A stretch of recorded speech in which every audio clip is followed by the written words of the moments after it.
आज हिंदीच्या लेक्चरमध्ये बघणार आहोत पहिली काही ते कृषकगान आहे जे ठेस नंतर आहे, मतलब जो ठेस के बाद जो पोएम है कृषकगान वो ओमिट है। तो पेज नंबर 49 एंड 50 ऐसा ही कुछ, हाँ पेज नंबर 49 एंड 50 है वो ओमिट है।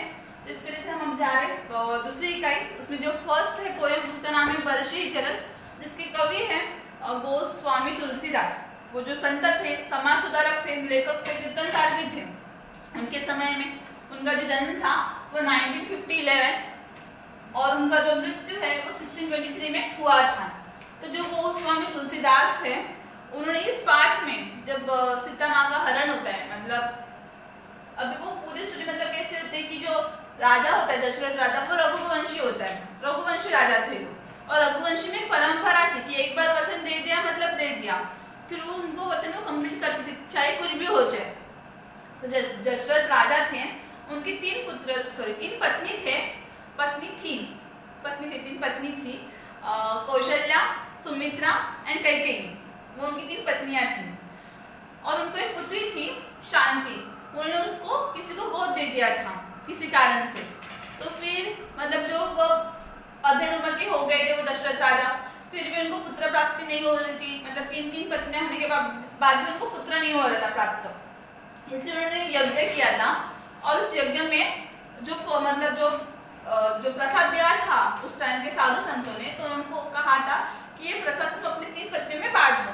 तो उन्होंने उस प्रसाद का आधा हिस्सा था वो कौशल्या को दिया था और जो आधे में से थोड़ा सा कम था वो उन्होंने दिया था इसको कैकेयी को, और उसके बाद में जो बचा हुआ था वो उन्होंने सुमित्रा को दिया था। तो सुमित्रा ने क्या किया था, पहले आधा खाया था, फिर उसको लगा कि मतलब जो उसकी बड़ी बहन जैसी थी कौशल, उनको मिला या नहीं मिला, इसलिए उन्होंने आधा रखा था। फिर उन्होंने बाद में आधा भी खा लिया जब उनको पता चला कि उन्होंने खा लिया। तो जो राम थे वो कौशल्या के पुत्र थे और भरत थे वो कैकेयी के, और जो राम लक्ष्मण लक्ष्मण थे वो, और एक था नौसी के ऊपर से कुछ नाम है उनका, वो सुमित्रा के पुत्र थे। सुमित्रा को 2 पुत्र थे। तो फिर जब वो बड़े होते गए तो एक बार क्या हुआ था कि युद्ध में जो रानी थी कैकेयी वो युद्ध कौशल्य भी जानती थी। तो एक युद्ध में जब जो राजा थे दशरथ वो घायल हो चुके थे, तो रानी ने उनका जो रथ था वो अपने जो जैसे टेंट बांधते युद्ध के दौरान, अगर कोई घायल हो जाता है तो उसको तुरंत जब ऊपर उपचार किए जाते हैं। तो जो रानी थी कैकेयी उन्होंने उनको तुरंत उसके टेंट में लेके गए थे, तंबू में, और उनके ऊपर उपचार किया था और उनके कारण उनकी जान बची थी।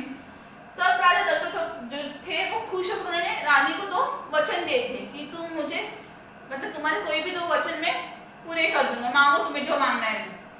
तो रानी ने कहा कि जब समय होगा तब मैं मांग लूंगी। और जब राम जी का सीता जी के साथ विवाह हुआ तो क्या हुआ कि जो उनकी दासी थी कैकेयी की दासी मंथरा, वो थोड़ी कपट बुद्धि की थी। उसको ऐसा लग रहा था कि भरत राजा बने, भरत को सारा राजपाट मिलना चाहिए, इसलिए वो कैकेयी की कान भरने लगी। तो उसने कैकेयी को कहा कि राजा से तू वचन मांग ले कि तेरा पुत्र भरत राजा बनेगा और राम और सीता को 14 वर्ष का वनवास मिलेगा।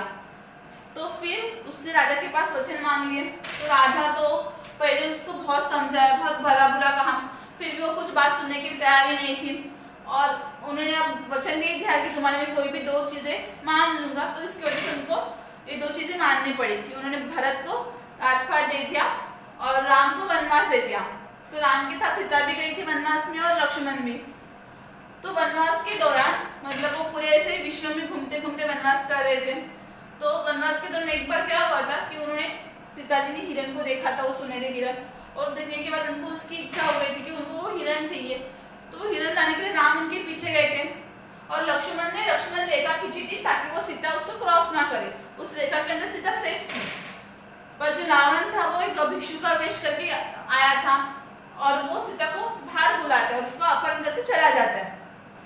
तो सीता अपहरण के बाद राम जी के मन के भाव या फिर उनके ऊपर कैसे पीड़ा बीती थी या फिर उनके विचार कैसे थे, उनका दुख दर्द जो थे वो प्रकट करने की कोशिश है वो गोस्वामी तुलसीदास ने की है।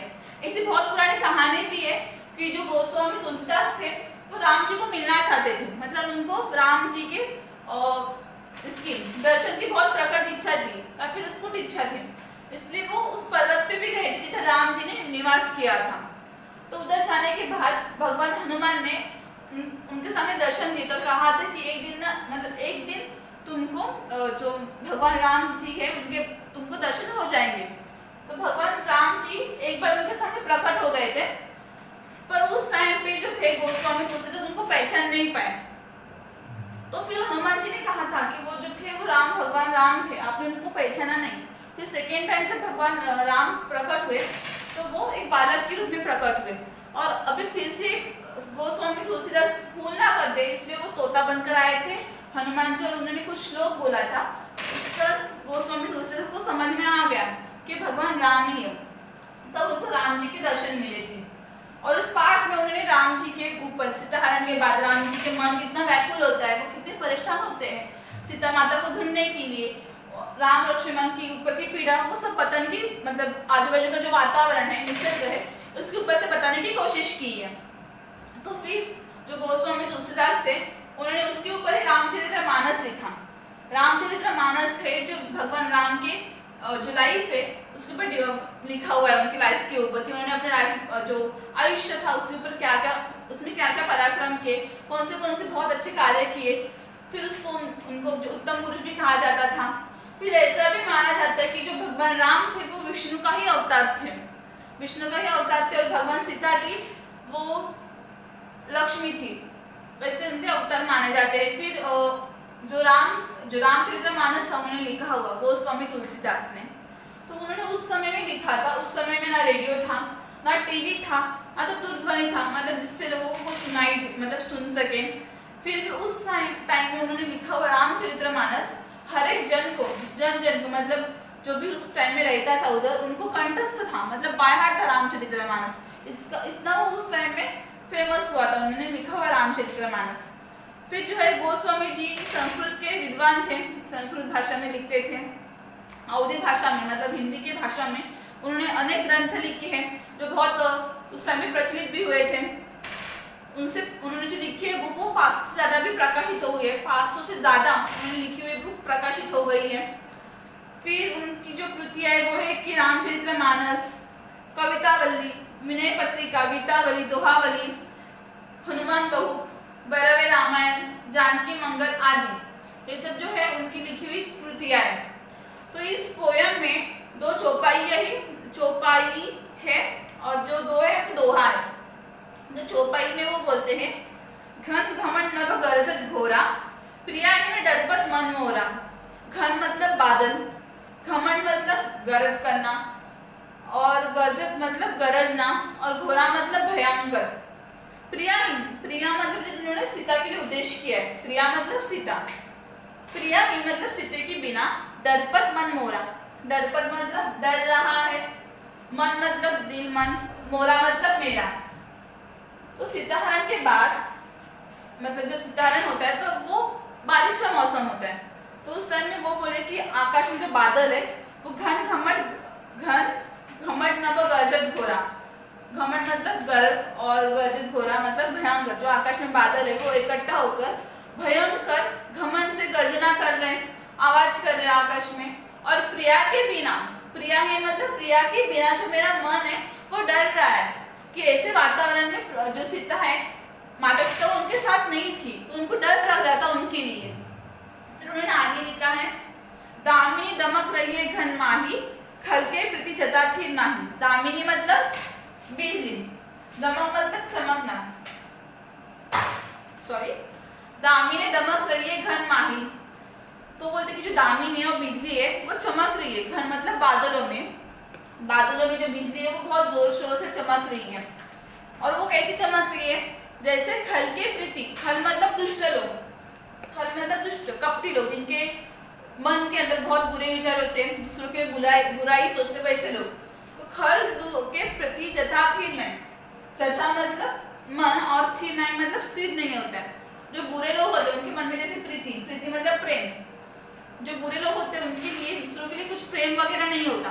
अगर वो कुछ प्रेम दिखाएंगे वो भी सिर्फ अपने काम के लिए, अपना काम निकालने के लिए सिर्फ प्रेम दिखाएंगे कुछ समय के लिए, उसके बाद वो अपना कुछ प्रेम वगैरह नहीं दिखाते। तो वैसे ही बोले जैसे दुष्ट लोगों के मन में किसी के लिए प्रेम स्थिर नहीं होता, किसी के लिए वो अपने अच्छे गुण स्थिर नहीं रख सकते, उसी तरह वो जो बादल है या फिर जो बादलों में बिजली है वो चमक रही है और गायब हो रही है। जैसे दुष्ट लोग अपना प्रेम थोड़े वक्त के लिए दिखाते अपना काम निकालने के लिए, उसके बाद उनके मन में कोई प्रेम नहीं होता, उसी प्रकार जो बिजली है वो भी चमक रही है और गायब हो रही है। फिर बोलते कि बरशी जल भूमि नियर आए जता नवी बुद्ध विद्या पाए। बरशी मतलब बादल, जल जल बरशी मतलब वर्षा, फिर जलद मतलब जोर, भूमि मतलब जमीन अपनी, और निरय मतलब पास आना। तो बोलते कि जो बादल है वो भूमि के पास आकर वर्षा कर रहे, जोर से गरज रहे, बरस रहे। जिस जैसे नवही बुद्धा विद्या पाए, नवही मतलब झुक जाना, बुद्ध मतलब विद्वान लोग, मतलब जो साधु संत होते हैं जब वो उनको विद्या प्राप्त होती है वो तो नम्र बन जाते हैं, मतलब उनको कुछ भी बोलो उनको कुछ फर्क नहीं पड़ता, उनको पता है कि हम सही रास्ते पे हैं तो नम्र बन जाते हैं, हर एक से प्रेम से विनम्रता से प्यार करते हैं, मतलब बात करते हैं, उनके अंदर एक अलग ही शिष्टाचार होता है। विद्या पाए मतलब क्या, जैसे किसी को विद्वान व्यक्ति को जब विद्या प्राप्त होती है या फिर किसी सामान्य व्यक्ति को भी जब विद्या प्राप्त होती है तो वो नम्र बन जाता है, इसके अंदर अलग ही डिसिप्लिन शिस्त वो सब आ जाता है। उसी तरह वो बोल रहे कि जो बादल है वो धरती के पास आकर गरज रहे, नजदीक आकर वो वर्षा कर रहे धरती के ऊपर। वैसे ही जैसे सज्जन लोग को जब विद्या मिलती है, फिर विद्वान लोगों को जब विद्या मिलती है तो वो नम्र बन जाते हैं, वैसे बादल भी धरती के पास आकर गरज रहे। फिर उन्होंने बोला है बूंदा आघात सही गिरी कैसे, खल के बचत संत सहे जैसे। बूंद मतलब बारिश की बूंद, आघात मतलब प्रहार, किसी को हम मारते या फिर प्रहार करते किसी के ऊपर तो वो प्रहार। सही मतलब सहना, गिरी मतलब पर्वत पहाड़। कैसे, तो बोलते जब बारिश होती है तो बारिश की बूंदें गिरती है, पहाड़ पे गिरती है तो बारिश की बूंद की वजह से पहाड़ को चोट लगती है या फिर चोट पहुंचती है, तो पहाड़ जो है वो चोट को सहन लेता है। तो कैसे सहन लेता है कि जैसे थोड़ी धुन खली इतरा है, सॉरी गलत टाइम पे गई, जैसे खल के बचन संतस है, जैसे कि जैसे जो संत लोग होते हैं, जो साधु संत थे, वो जो लोग थे वो कैसे दुष्टों के वचन सहन कर रहे थे। मैंने लास्ट लेक्चर में भी बोला था कि जो महात्मा ज्योतिराव फुले थे, समाज सुधारक थे, संत तुकाराम थे, ज्ञानेश्वर थे, तो उस टाइम पे जो बुरे लोग थे उनको ना ये सब जो बातें थी अच्छाई वाली वो बहुत दुष्ट लगती थी, वो उनके ऊपर कीचड़ उछलना, उनके बारे में बुरा भला कहना, वो सब चालू ही रहता था, बेवकूफी की बातें करते थे उन लोगों पर भी फिर भी वो लोग उनकी बातें ना शांति से सह लेते थे या फिर सुनते थे, उनके ऊपर उल्टा जवाब नहीं देते थे या फिर उनके लिए बुरा कुछ नहीं कहते थे। वैसे थे हमारे संत लोग, तो जो संत लोग बुरे लोगों की बातें शांति से सुनते थे, उसी प्रकार जो पहाड़ है वो भी उस बारिश की जो बूंदे हैं उनकी चोटों को शांति से सहन लेते हैं। फिर नेक्स्ट लाइन है क्षुद्र नदी भरी चली तोराई जैसे थोड़ी धूल खली इतराई। मतलब क्या, जब बारिश होती है तो जो छोटी छोटी नदियां होती है उनमें पानी भर जाता है, तो उसके बाद जो छोटी छोटी नदियां होती है वो अपने ही किनारों को तोड़कर, किनारा मतलब ऐसी नदी होती है वन साइड का किनारा एक साइड का किनारा, तो वो अपने ही किनारे को तोड़कर क्रॉस करके बहते आगे चली जाती है। वैसे ही जैसे कि जो छोटे लोग होते हैं, छोटे लोग मतलब सब लोग होने पर कुछ कुछ लोग ऐसे होते हैं जिनके पास थोड़ा सा भी धन आ जाए तो वो इतराने लगते हैं, घमंड दिखाना शुरू करते हैं, जैसे कि उनके पास इतना पैसा उतना पैसा किसी के पास नहीं, वही सबसे अमीर है और उनके पास इतना पैसा है। मतलब जैसे कुछ लोगों के पास थोड़ा सा ही पैसा आता है, थोड़े मतलब थोड़ा सा, इधर भी लिखा है मैंने, थोड़े मतलब थोड़ा सा, इतराई मतलब अभिमान दिखाना, एटीट्यूड दिखाना, घमंड दिखाना, तोराई मतलब तोड़कर, मतलब कुछ लोगों के पास थोड़ा सा ही पैसा आता है तो वो अपना घमंड दिखाते, अभिमान दिखाते कि उनके पास जितना पैसा उतना किसी के पास नहीं है। वैसे वो नदियां है वो बारिश का पानी से बहे, मतलब बारिश का पानी इकट्ठा होने के कारण वो नदियां अपने किनारों को तोड़कर, अपनी लिमिट को तोड़कर आगे बढ़ती जा रही है। वैसे जो लोग हैं वो अपनी लिमिट को तोड़कर इतराते हैं, घमंड दिखाते वैसे। फिर भूमि पर ढाबर पानी जनजीवा ही माया लिपटाने। मतलब बारिश होती है तो बारिश का पानी भूमि पर पड़ता है, तो भूमि पर पड़ने के कारण वो मैला हो जाता है, मट मैला, मतलब मिट्टी होती है हमारी भूमि पे, तो पानी मिट्टी पे मिलता है तो ब्राउनिश हो जाते हैं, उस मिट्टी के कारण ब्राउन कलर आ जाते हैं। तो वो बोलते हैं गोस्वामी तुलसीदास, जैसे बारिश का शुद्ध पानी भूमि पे पड़ता है तो मटमैला होता है, ढाबर मतलब मटमैला हो जाता है। तो उसी तरह ऐसा लगता है जैसे कि जीनो जीवा ही माया लिपटानी, जीवानी मतलब शुद्र जीव, हम जैसे लोग, मतलब कोई भी किसी का भी जन्म होता है वो जन्म से कपटी नहीं होता या फिर खलु नहीं होता, दुष्ट नहीं होता। उसके जन्म के बाद उसके विचार या फिर आजू बाजू के लोग जो होते हैं उनका प्रभाव उसके ऊपर पड़ जाता है। तो वो बोलते कि जैसे कि लोगों को देखकर माया लिपट गई है, वो बोलते कि जैसे लोगों को किसी माया ने लिपटा है और उनके अंदर के जो विचार प्रकट होते हैं दुष्ट और फिर खलो विचार, वैसे ही लगता है कि जैसे बारिश का पानी गिरता है तो पहले मुद्दे वो स्वच्छ होती है, जैसे वो मिट्टी में मिल जाती है तो मटमैली हो जाती है, गंदी हो जाती है। वैसे ही जब अच्छे लोगों को माया लिपट जाती है, मतलब बुरे विचार का प्रभाव पड़ता है उनके ऊपर या फिर दुष्ट लोगों के साथ रहने लगते तो उनके भी विचार बदल जाते हैं। फिर आगे है समिति, समिति जल भरी तलावा, जमी सद्गुण सज्जन पैयावा। समिति मतलब थोड़ा थोड़ा, जल भरी तलावा तालाब, जब बारिश होती है तो क्या होता है, इकट्ठा पानी भर तो भरता नहीं है, थोड़ा इधर से आएगा थोड़ा उधर से आएगा, तो थोड़ा थोड़ा करने के बाद जो तालाब है वो भर जाता है। तो तालाब भरता है जैसे ही सद्गुण सज्जन पैयावा, तो बोलते कि वैसे ही सज्जन लोगों का होता है, जो सज्जन लोग होते हैं ना उनके पास सद्गुण अपने आप चले जाते हैं, उनको सिखाने की कोई जरूरत नहीं होती कि तुमको क्या करना चाहिए या फिर क्या अच्छा है। सज्जन लोगों को पहले से पता होता है कि उनको मतलब क्या अच्छे काम है क्या बुरे काम है, उनके अंदर के जो सद्गुण होते हैं वो ऑटोमेटिकली उनके पास चले आते हैं। जैसे कि तालाब में बारिश होने के बाद जैसे पानी अपने आप खिसक चला आता है तालाब के पास, वैसे ही जो अच्छे गुण है वो सद्गुण व्यक्ति के पास अपने आप चले आते हैं। पैयावा मतलब पास आना, सज्जन व्यक्ति के पास जो सद्गुण है वो अपने आप पास चले जाते हैं उनके। फिर है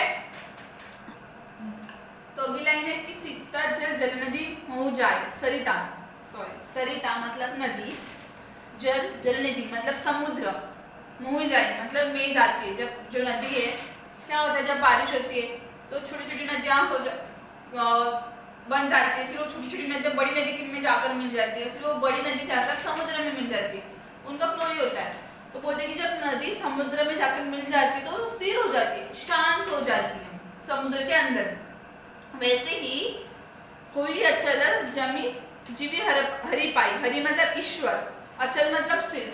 वैसे ही इंसान का जो होता है, जब इंसान को ईश्वर प्राप्त हो जाता है, फिर इंसान को ईश्वर के बारे में पता चल जाता है, तो या फिर उसको जब मिलता है तो ईश्वर का मन भी उसी प्रकार स्थिर हो जाता है, शांत हो जाता है।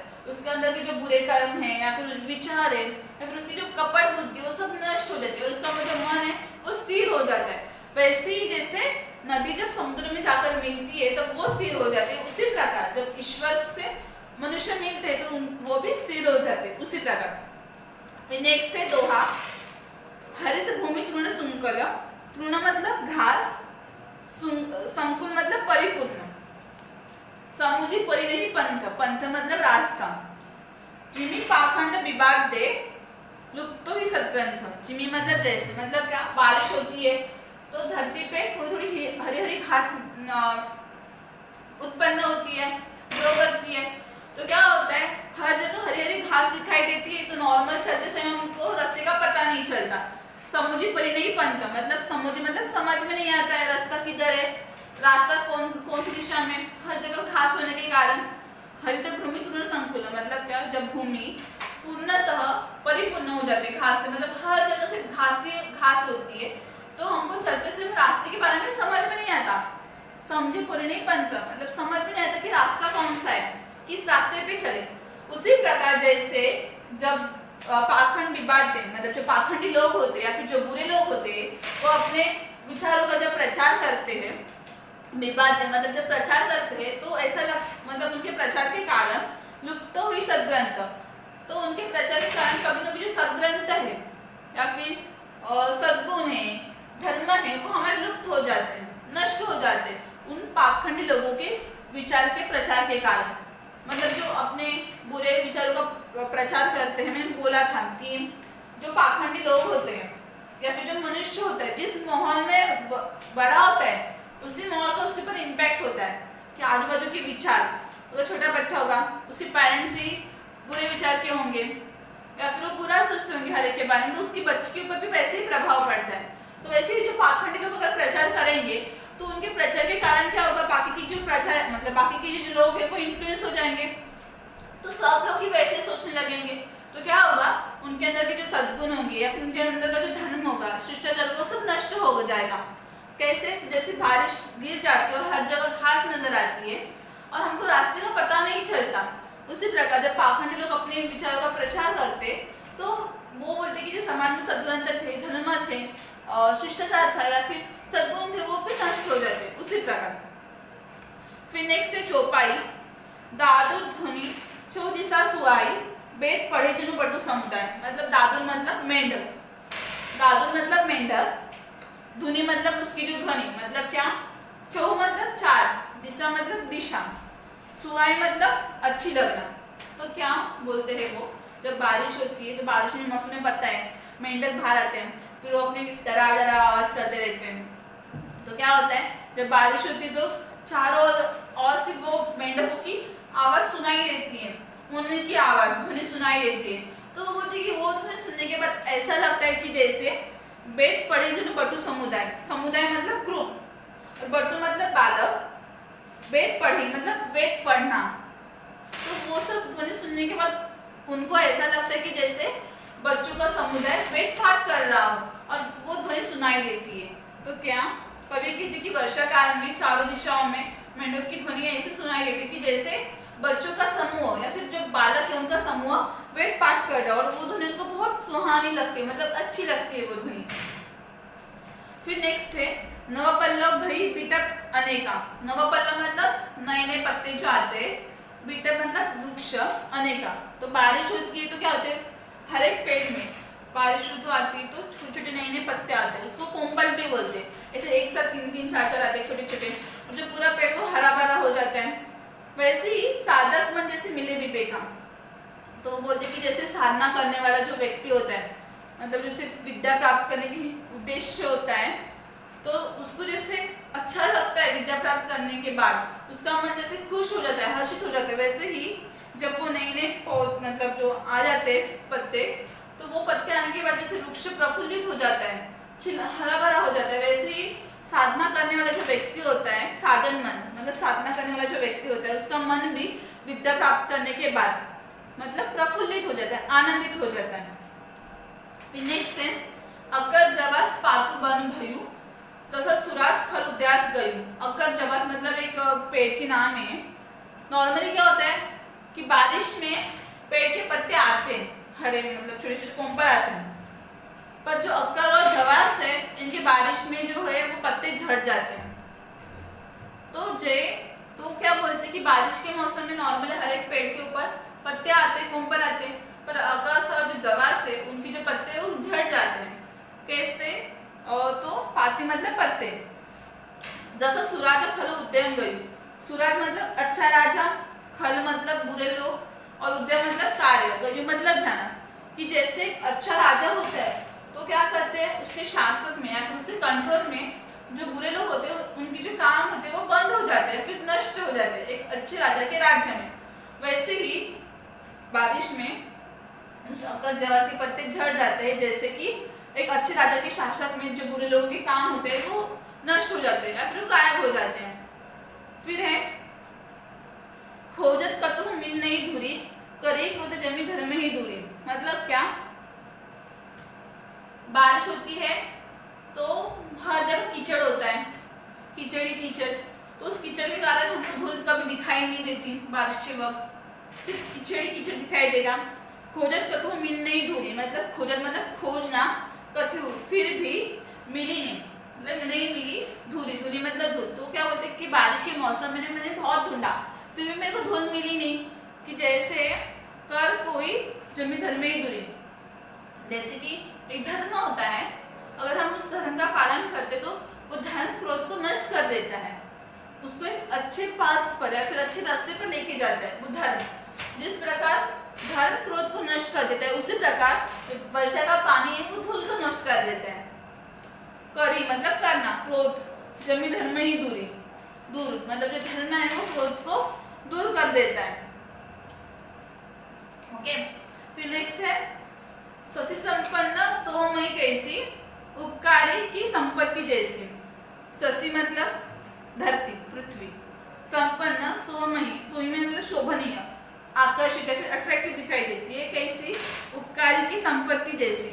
मतलब जब बारिश होती है तो क्या होता है, हर जगह घास आते हैं, नए नए पल्लव आते हैं, किस्म के खेती करते हैं, तो हर एक जगह पृथ्वी पर एक ऐसा शोभनीय वातावरण होता है जो हर एक किसी को अट्रैक्ट कर दे। तो देखिए जैसे उपकार करने वाले व्यक्ति शोभीयमान होते हैं, मतलब जो उपकार करते हैं, किसी की मदद करते हैं, वो जैसे शोभमान दिखाई देते हैं, शोभीयमान, या फिर अट्रैक्टिव दिखाई देते हैं। वैसे ही जो धरती है वो वर्षा होने के बाद दिखाई देती है, मतलब बारिश होती है तो हम भी उपकार ही करते हैं, हमारी मदद ही करती है। बारिश होने के बाद ही जो किसान है वो खेती करेंगे, फसल आएगी, पेड़ के ऊपर पत्ते आएंगे, फूल आएंगे, फल आएंगे, तो सबसे जो धरती शोभीयमान दिखाई देती है। वैसे ही जैसे उपकार करने वाले व्यक्ति शोभीयमान दिखाई देते हैं। फिर है निसी तम खन खद्योत विराजा। निसी मतलब रात, घन मतलब घना, खद्योत मतलब जुगनू, और विराजा मतलब क्या, जब रात होती है, रात का माहौल होता है, तो रात में अंधेरे में जुगनू दिखाई देते हैं, पेड़ के ऊपर मतलब झाड़ियों में से जुगनू दिखाई देते हैं। जनु दंभनीय कर्मला, जनु दिंभनीय कर्मिला समाजा। दंभनीय मतलब घमंडी लोग, घमंडी या फिर दुष्ट लोग। तो क्या होता है कि जैसे कि रात में अंधेरा होता है तो जुगनू दिखाई देते हैं, तो उन्हें देखकर ऐसा लगता है कि जनु घमंडियों का समुद्र इकट्ठा, जो घमंडी लोग हैं उनका समूह इकट्ठा हो गया। रात के अंधेरे में जब जुगनू इकट्ठा हो जाते हैं, और निशितम घन खद्योत विराजा, रात के अंधेरे में जब जुगनू इकट्ठा हो जाते हैं तो उनको देखकर ऐसे लगता है कि जैसे घमंडी लोग या फिर दुष्ट लोग रात के अंधेरे में इकट्ठा हो गए बातचीत करने के लिए। फिर आगे है कृषि निर्वाही चतुर किसाना। निर्वाही मतलब निराई करना, मतलब क्या, जो किसान होता है वो खेती करते समय क्या करता है, निराई करते हैं। मतलब कोई भी किसान अपनी जो जमीन होते हैं उसको एकदम फर्टाइल बनाने के लिए पहले क्या करता है, उसको ऊपर की जो मिट्टी होती है उसको नीचे डालता है, उसको नांगर नहीं बोलते मराठी में, तो वो करते रहते हैं ताकि जो जमीन है उसकी जो ऊपर की मिट्टी है वो नीचे जाए, नीचे की मिट्टी ऊपर आ जाए और भी सुपी हो जाए। फिर और क्या करते हैं, जो एक्स्ट्रा घास आती है उसके खेत में या फिर जो एक्स्ट्रा पौधे आते हैं जो उनको नहीं चाहिए उसको निकाल देते हैं। चतुर किसान मतलब एक बुद्धिमान किसान ऐसा करता है, अपनी जमीन को सुपीक मतलब फर्टाइल बनाने के लिए, या फिर उसके ऊपर कुछ भी गंदे पौधे ना हो या फिर जो घास एक्स्ट्रा घास उसको नहीं चाहिए उसको निकाल देता है। कृषि निर्वाही चतुर किसान, चतुर किसान ही करता है अपनी खेती के लिए। जैसे जिमी मतलब जैसे, बुद्ध तजही मोहम्मद मान, जैसे कि विद्वान लोग जब किसी को विद्या प्राप्त होती है या फिर वो अपने जीने का एक उद्देश्य ढूंढ लेता है तो वो क्या करते हैं, अपने मोह माया मत्सर इन सभी चीजों का त्याग कर देते हैं। मतलब किसी चीज का उनके अंदर मोह नहीं होता, किसी चीज के लिए माया नहीं होती, मत्सर मतलब क्रोध नहीं होता, तो विद्वान लोग क्या करते हैं, इस सब चीजों का त्याग करते हैं। उसी प्रकार जो किसान है वो भी अपने खेतों की निराई करता है, मतलब जो उसको पौधे नहीं चाहिए या फिर जो घास है उसको नहीं चाहिए वो सबको निकाल लेता है। जैसे कि विद्वान लोग अपने अंदर का मोह माया मतलब जो है चीजें वो सब निकाल देते हैं। उसी तरह फिर आगे है, देखिए चक्रवात खग नाही, कल ही पाई जिमी धर्म पर आए। मतलब बारिश होती है तो एक नॉर्मली बारिश के सीजन में हमको चक्रवात मतलब वो चातक पक्षी है वो दिखाई देता है, दिखाई देना चाहिए। तो क्या होता है कि बारिश का मौसम है या फिर ऋतु है, फिर भी इस ऋतु में उनको चक्रवात मतलब वो चातक पक्षी दिखाई नहीं दे रहा है। देखिए चक्रवात खग नहीं, देखिए मतलब देखना, चक्रवात मतलब वो चातक पक्षी, खग मतलब पक्षी, नाही मतलब नहीं। तो क्या होता है कि बारिश के मौसम में भी उनको वो चातक पक्षी दिखाई नहीं दे रहा है। कली पाई जमी धर्म पर आई, कली मतलब कलयुग, तो वो देखो उनको ऐसा लगता है कि जैसे कलयुग में मतलब जो हमारा प्रेजेंट युग है, कलयुग में जिमी धर्म पराई मतलब भाग जाना, तो बोले कि जैसे कलयुग में धर्म पलायन कर चुका है या फिर जो भाग रहा है धर्म, उसी प्रकार चातक पक्षी भी बारिश में दिखाई नहीं था। मतलब जैसे कलयुग में जो लोग है वो अपने धर्म का पालन नहीं करते या फिर अपने कर्तव्यों का पालन नहीं करते, उसी प्रकार जो चातक पक्षी है वो बारिश के मौसम में दिखाई नहीं दे रहा है। फिर नेक्स्ट है, जह तह रहे पतित किनाना, जिमी इंद्रिय गण उपजे गया, मतलब क्या, वो बोलते कि मैं जब भी मतलब कहाँ इधर उधर किधर भी देखता हूँ तो मेरे को थके हुए पथिक, पथिक मतलब जो वाटसर होते हैं, मतलब जो चलते रहते हैं अपने रास्ते पर, वो पथिक उनको दिखाई देते हैं जिधर भी वो देखें, इधर या फिर उधर। तो उन्हें देखकर कैसे लगता है उन्हें, जैसे कि जिमी मतलब जैसे, इंद्रिय गणे गण उपजे गया, इंद्रिय मतलब वृद्धि, मतलब हमारे कुछ लाइफ में गोल्स होते हैं, टारगेट्स होते हैं, उनको अचीव करने के बाद कोई भी व्यक्ति उधर ही थम जाता है कि उसके अलावा वो कुछ और नहीं कर सकता, मैंने अपना गोल अचीव कर दिया बस, अभी मेरे को और कुछ नहीं करना, उधर ही थम जाते हैं। तो उनको उन्होंने बोला कि जैसे कुछ लोग अपने टारगेट से गोल अचीव करने के बाद रुक जाते हैं, वैसे वो लोग हैं वो अपने अपने रास्ते में रुक गए, अपना अपना जितना कार्य था वो करने के बाद वो रुक गए, उसके अलावा भी कुछ और कार्य कर सकते हो या अपने लाइफ में वृद्धि कर सकते हो, वैसे वो कुछ नहीं कर रहे। फिर दोहा है आगे कि कभू प्रबल बहु मारुत, मारुत मतलब हवा, कभू मतलब कभी कभी, प्रबल मतलब जोर से, झ मेघ बिलाई, बिलाई मतलब गायब होना। तो क्या होता है कि कभी कभी इतनी जोर से हवा आती है ना, तो जो बादल होते हैं आकाश में, वो हवा गायब हो जाती है या फिर एक जगह से दूसरी जगह स्थानांतर करते हैं, माइग्रेट हो जाते हैं। तो वो बोलते हैं कि उसी प्रकार जैसे कपूत के उपजे, कपूत मतलब पुत मतलब पुत्र, कपूत मतलब बुरा पुत्र, कपूत के उपजे मतलब एक कपूत के जन्म के कारण कुल सधर्म नष्ट हुई, मतलब एक अच्छा घर होगा उसके अंदर अगर एक बुरा बच्चा जन्म लेता है तो एक बुरे बच्चे के कारण उनके घर वाले को भी वो बातें सुननी पड़ती है, उनके घर में जो अच्छे ग्रंथ थे या फिर उनके घर में जो शिष्टाचार था, एक डिसिप्लिन था, जिस धर्म का वो पालन करते थे, वो सब धर्म उस एक बच्चे के कारण ही नष्ट हो जाते हैं।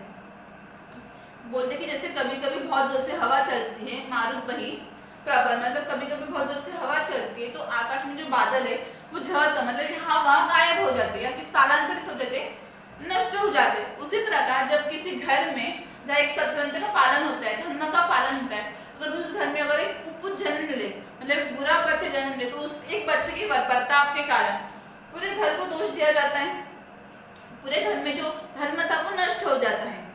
फिर नेक्स्ट है कभू दिवस में निबड़तम, कभू प्रकट पतंग, मतलब क्या, निबिड़ मतलब घोर अंधकार, कभू प्रकट पतंग, पतंग मतलब सूरज। तो बोलते कि कभी कभी दिन में भी इतना घना अंधकार होता है ना बारिश के मौसम में, कैसा लगता है कि रात हो गई, इतने घने बादल होते हैं, सूरज का तो अता पता ही नहीं होता, सिर्फ अंधेरा ही अंधेरा होता है, लाइट्स लगाने की भी जरूरत पड़ती है, सॉरी। तो कभी कभी क्या होता है कि दिन में भी इतना घना अंधकार हो जाता है, कभू मतलब कभी कभी, दिवस मतलब दिन, महीने, मही मतलब में, निबिड़ मतलब घोर, तो कभी कभी दिन में भी इतना घना अंधकार हो जाता है कि कभू प्रकट पतंग, और कभी कभी सूरज प्रकट हो जाते बारिश के मौसम में, मतलब कभी घना अंधेरा और कभी अचानक सूरज आ जाता है और सिर्फ घना अंधेरा सब नष्ट हो जाता है। उसी प्रकार वन से ही उपजाई गया जिमी पाई कुसम सुसम, कुसम मतलब बुरी संगत, ग्रुप ऑफ बैड पीपल जिसमें हम रहते कभी कभी, सुसंग मतलब अच्छे लोगों की संगत। तो बोलते कि जब हम अच्छे लोगों की संगत में रहते हैं तो हमारे अंदर जो सद्गुण होते हैं वो उत्पन्न हो जाते हैं, अच्छे गुण आते हैं हमारे मन में, और जब हम बुरे लोगों की संगत में रहते हैं तो हमारा जो ज्ञान होता है वो सब नष्ट हो जाता है। बंसई मतलब नष्ट होना और उपजे मतलब उत्पन्न होना, मतलब अगर तुम बुरे लोगों के साथ रहोगे तो तुम्हारा ज्ञान है या फिर जो तुम्हारे धर्म है विचार वो सब नष्ट हो जाएंगे, और अगर तुम अच्छे लोगों की संगत में रहोगे तो तुम्हारे अंदर जो ज्ञान है वो और उत्पन्न होगी, तुम्हारे विचार और बढ़ेंगे, तुम और अच्छे इंसान बन पाओगे, या फिर जो तुम्हारी विचार शक्ति है वो और अच्छी हो जाएगी। इसके साथ अगर तुम अच्छे लोगों के साथ रहोगे तो, और बुरे लोगों के साथ रहोगे तो तुम्हारा जो ज्ञान है वो नष्ट हो जाएगा। ये तो पोयम थी बर्षी जो जलद, बर्षी मतलब वर्षा, जलद मतलब जोर से। जो पोयम थी वो लिखी थी गोस्वामी तुलसीदास ने। तो इस पूरे पाठ में उन्होंने वर्षा ऋतु का एक बहुत अच्छा वर्णन किया, मतलब जैसा, और उन्होंने एक स्थिति के साथ भी वर्णन किया कि वर्षा ऋतु में कैसे होता है, वो अपने प्रैक्टिकल लाइफ में भी कैसे रिलेटेड है वो उन्होंने बताने की कोशिश की है एक वर्षा ऋतु का उदाहरण देकर। और वर्षा ऋतु के मतलब वर्षा ऋतु में उन्होंने ये भी बताया कि सीताहरण के बाद उन्होंने राम जी के मन की भाव व्यक्त करने की कोशिश की कि वो कैसे उनको वो जंगल जंगल में ढूंढते थे, फिर भी उनको सीता माता मिलती नहीं थी और कैसे वो पीड़ित थे, उनके मन के मतलब कैसे वो व्याकुल होते थे, वो सब पूरे पाठ में उन्होंने जो वर्षा का एक सुंदर वर्णन है कि वर्षा होने के बाद कैसे मौसम में परिवर्तन आता है और कैसे लोगों में परिवर्तन आता है हर एक चीज के कारण, और कैसे उन्होंने हर एक स्थिति को कंपेयर किया है, उन्होंने बहुत अच्छे तरीके से बताया